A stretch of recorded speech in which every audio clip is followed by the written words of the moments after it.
Chapter 6. I am no beggar. Squire Moulton was walking on the white pebbly margin of his beautiful miniature lake.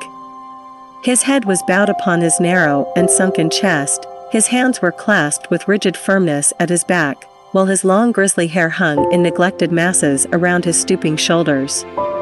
His face, always ugly, looked yellower and uglier still as the dim light of a cloudy day, rendered yet more dismal by the thick branches of the overhanging trees, fell around him. He looked like some restless evil spirit haunting that lovely spot, and lying in wait for his unsuspecting prey, rather than the master and the owner of so much beauty. He was pacing back and forth in deep and evidently unpleasant meditation, judging of his lowering brow and the mutterings constantly issuing from his thin lips.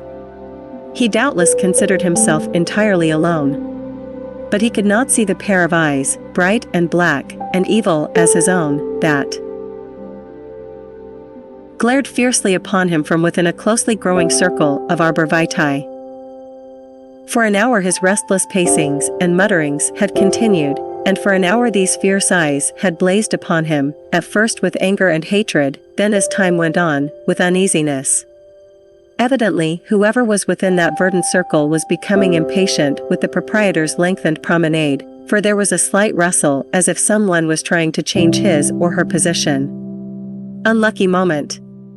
For losing its balance, a figure came crushing against the branches with a force that could not fail to disturb and attract the attention of the master of Moulton Hall. With a start of surprise, and a quick glance of his fiery eyes toward the place, he called out rudely, "Who's there? And what do you want?" There was no reply, only a further crouching among the foliage. With hasty steps the squire reached the arbor, parted the branches at the entrance, and gazed within.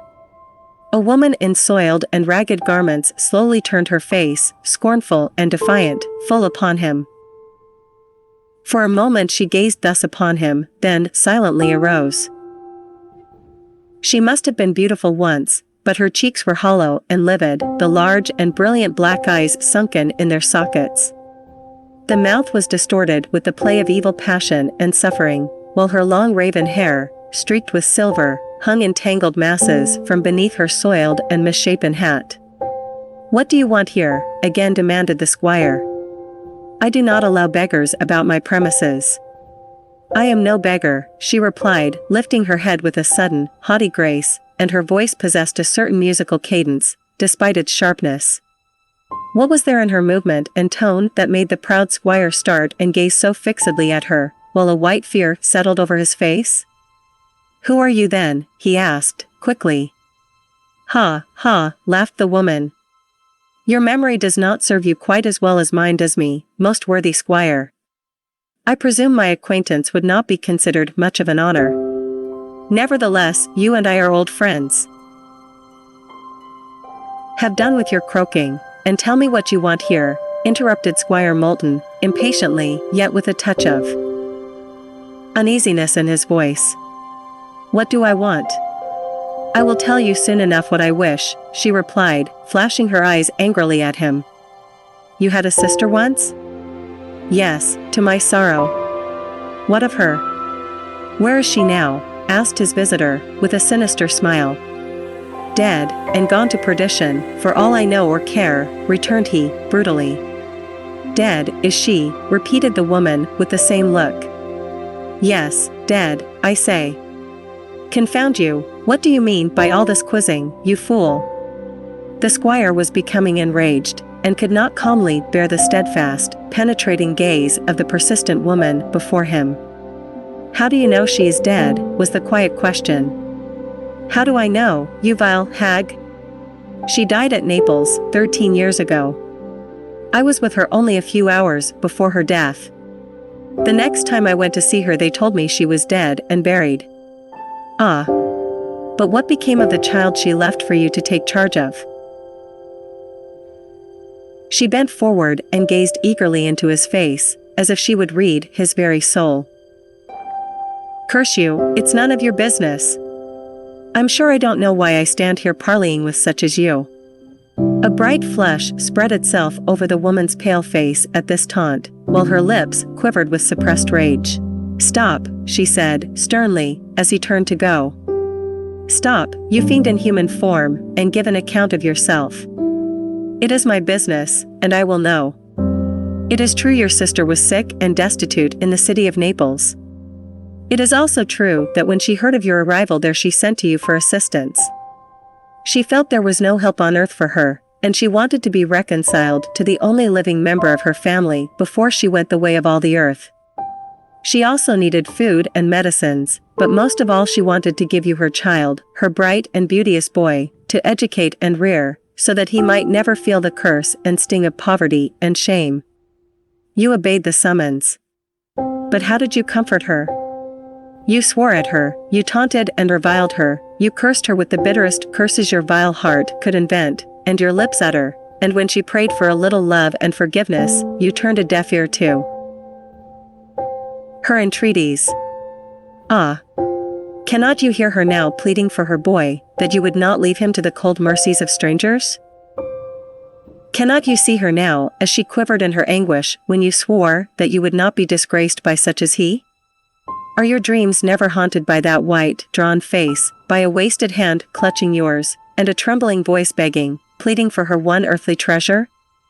Does not a phantom hover around your couch at night? I think there does. You look as if your whole life had been passed amid ghostly shadows. But to my story. A week after you left your only sister to suffer and die alone, a stranger in a strange land, you sought her again, your hard heart relented a little. Tardy repentance. They told you she was dead and buried. With a curse, and not even inquiring where her body was laid, you asked for her boy and took him away with you. That, Ralph Moulton, was the only good deed you ever did in your life. But has it continued to be a good deed? How have you kept your trust? Is it well, or would it have been better that he had died also, than that you should have taken him to rear in a poisoned atmosphere? I ask you, Ralph Moulton, where is that boy, where is he whom you have named for yourself, but who was christened Ralph Ellerton? The wicked man stood gazing at her, as if an avenging angel had smitten him, while she related these incidents of his past life. A look of blank amazement and fear covered his face, his knees knocked together, and when he tried to speak his ashen lips refused to move. At length he managed to articulate. Who are you, that you know all this? Who am I? She cried, bitterly. Look and see who I am. Does not your heart speak for itself? Is there not one spark of kindred affection left in its hardened depths? Who am I indeed? I am Rose Moulton, she who loved, trusted, and was betrayed, who thought she was an honored and cherished wife, whom heaven had blessed with its own and earth's richest blessings, but who soon awoke to the misery and knowledge that she was no wife, only a disgraced and ruined woman, whose only child and treasure had no right to claim his father's name. An outcast, deserted and dishonored. Who am I? I am your disgraced and erring sister, whom you cast off when she and everyone else thought she was dying. I did not die. I began to gain from the moment you left me. It is a lie, shrieked the wretched old man, as, with eyes starting from their sockets, he staggered back against the green wall behind him. It is no lie, and you know every word I speak is true. I have followed you, I have been on your track ever since, and now I have come to claim my son, and be recognized as a member of your family. I knew if you thought me dead and out of the way, you would take my boy. So I went and hid myself, making those who took care of me promise to say I was dead. I followed you from abroad. I have watched you ever since, but have never spoken to my boy since I pressed that last fond kiss upon his pure lips, when I left him quietly sleeping in his childish innocence. I have just recovered from a long and weary illness.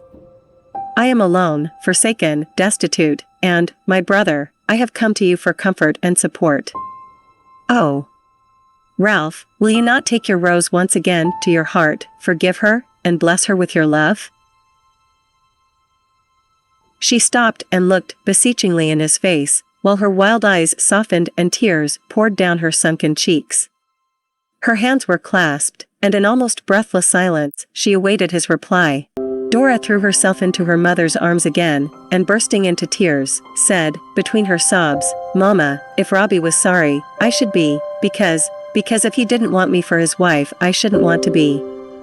Something very like a curse burst from Mr. Ellerton's lips, while the lawyer, with tears in his eyes, turned to him and said, "I think, my dear sir, you had better let this matter rest, at least for the present. It is clear that the children love each other. It's an odd predicament, I know, and I must say I never before knew or heard of an attachment so strong in persons so young. It may prove to their mutual happiness hereafter, and therefore I advise you to let the subject drop." "No," thundered Mr. Ellerton. "If the law won't separate them, I shall. They are a couple of stubborn fools, and if they won't give in, I will send Robert off where he shall never see the girl again. Once for all, what do you say, Robert?" "Oh, Robbie," sobbed Dora. "Hush, darling," whispered her mother, while she anxiously waited Robert's reply. A look of anger flashed from the boy's fine eyes, while the 33 lines about his mouth grew harder and sterner, though his tone was perfectly respectful as he replied, "I say, sir, that I am glad it was done before you had a chance to stop it. She is mine now and forever, and nobody can take her from me."